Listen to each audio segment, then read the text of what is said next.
Senator Cotton. Thank you, Mr. Chairman. I want to add my voice to the objections raised by Senator Cornyn and Senator Lee about scheduling a panel with 5 witnesses, one of which is a lifetime judicial appointment, the other 4 of which are very important appointments to the executive branch. Senator, would you allow me to respond and not at Please. the expense of your time? Please. Senator, in the last Congress, on the following occasions, we had 1 court nominee followed by a second panel with 5 nominees, judicial and executive nominees. October 4th, 2017, December 13th, 2017, May 9th, 2018, June 6th, 2018, August 22nd, 2018, October 17th, 2018, May 22nd, 2019, December 4th, 2019. These panels included lifetime appointees, and as you can see, in 8 different occasions under Republican leadership, they had exactly the same format as today. No time like the present to change our ways. And since, as a new member of the committee, I'm observing that I don't think that we should have 4 important executive branch nominees in front of us at a time. But thank you. Mr. Chipman, you testified to Senator Lee that it's a serious felony to lie on a background check application. I agree. The ATF form 4473 asks, are you an unlawful user of or addicted to any drug or uncontrolled substance? If an applicant checks yes, they cannot purchase a firearm. On March 25th, Politico reported that Hunter Biden, President Biden's son, applied for a handgun that was later thrown in the trash and had to be recovered by Secret Service agents in 2018. Politico reported that Hunter Biden completed this background check and answered no to the question of whether he was an unlawful user of or addicted to any drug. Hunter Biden has since published a book and gone on a nationwide book tour, conducting numerous interviews, stating that he was, in fact, very much addicted to drugs at the same time that he purchased this firearm. This would mean that by his own admission, Hunter Biden lied on that form and, by your earlier testimony, committed a serious felony. Should Hunter Biden be prosecuted for breaking this law? Senator, thank you for your question. If I'm confirmed as ATF director, it will be my responsibility to enforce all federal laws without political favor. I do not know any factors in this particular case, but I am familiar with the press account of it.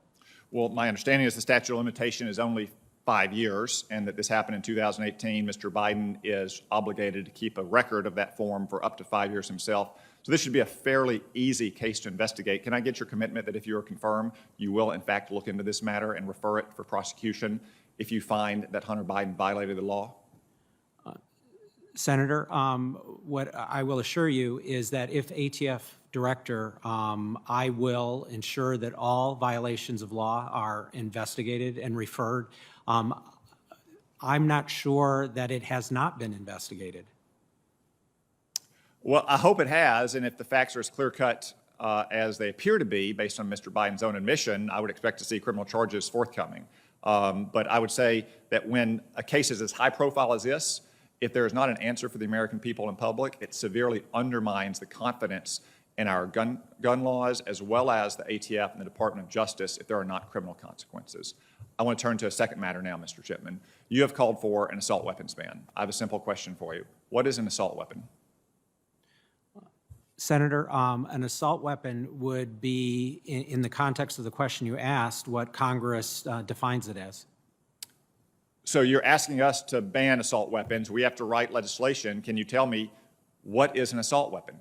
How would you define it if you were the head of the ATF? How have you defined it over the last several years as your role as a gun control advocate? Senator, if I'm confirmed as ATF director, my recollection is the only process by which ATF has weighed in is that I know there's a Demand Letter 3 program, which requires multiple reports, multiple sale reports on the southwestern border. And ATF in that program has defined an assault rifle as any semi-automatic rifle capable of accepting a detachable magazine above the caliber of .22, which would include a .223, which is, largely the AR-15 round. So you believe that every weapon that takes a detachable magazine that can take a .22 round or 5.56 in military parlance should be defined as an assault weapon? Let me clarify. What I believe I just said is any semi-automatic rifle. Okay, any semi-automatic rifle. What, That's the definition. A detachable magazine that takes a 5.56 or 22 round should be defined as an assault weapon. Senator, you asked me if ATF had used this term, and I was sharing with you my knowledge of a program in which ATF has defined this term. And it is in the Demand Letter 3 program, and that rifle is a semi-automatic rifle capable of accepting a detachable magazine with a round greater than a .22 caliber. And in those cases, firearms dealers on the southwest border are required to make a multiple sale report to ATF. I'm amazed that that might be the definition of assault weapon. That would basically cover every single modern sporting rifle in America today.